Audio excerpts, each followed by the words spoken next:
All right, let's jump right in. We're going to talk about something absolutely crucial: the conversations between doctors and patients, especially when it comes to heart health. And this isn't just about small talk. We're exploring how a different kind of communication can literally transform health outcomes. So let me ask you this. Picture yourself in a situation where you've got to make a big health decision. I mean, a really big one. How do you make sure that at the end of the day, your voice, your own values, are right there at the heart of the final choice? It's a tough question, right?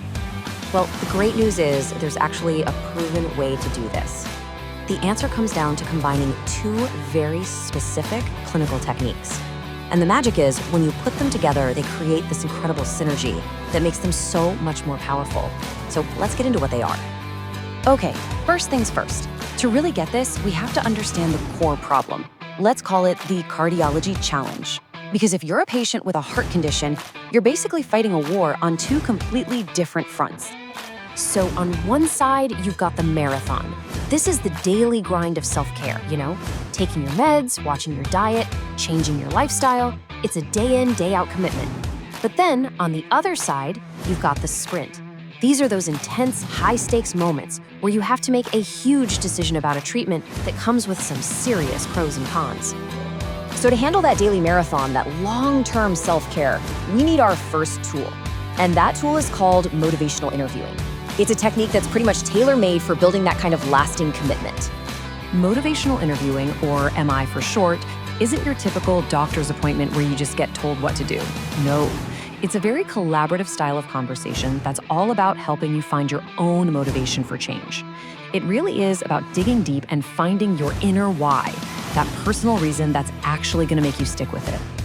And look, this isn't just some feel-good idea. It is backed by some serious evidence.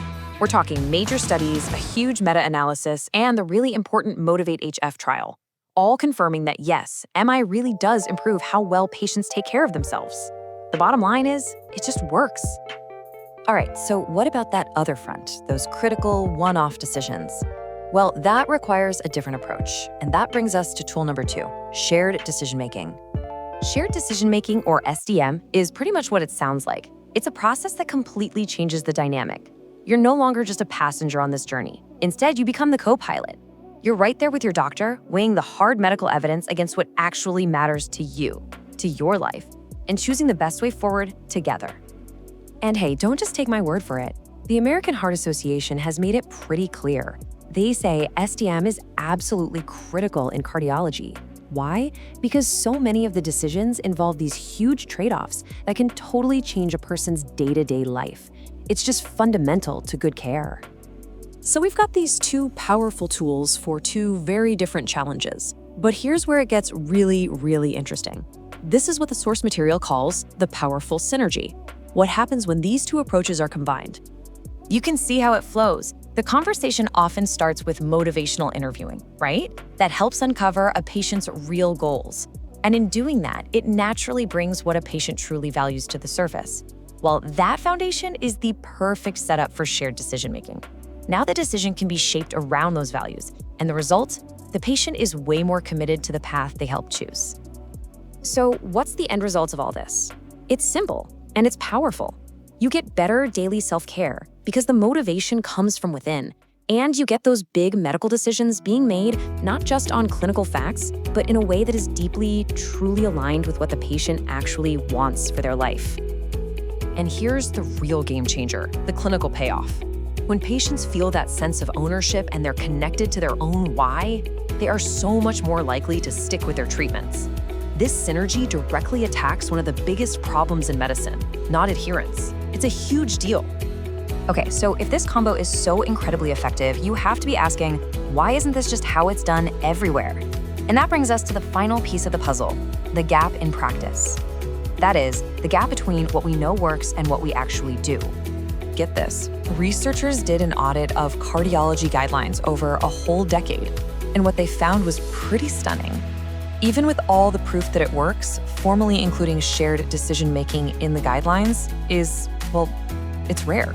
It's just not standard operating procedure. I mean, just look at this chart. This really paints the picture, doesn't it? The overwhelming majority of the official guidelines that doctors follow don't even require this patient-centered approach. There's this massive disconnect between what the science tells us is best and what's actually being put into practice. So here's the key takeaway. Closing this gap isn't just about throwing more studies at doctors. It's about something different.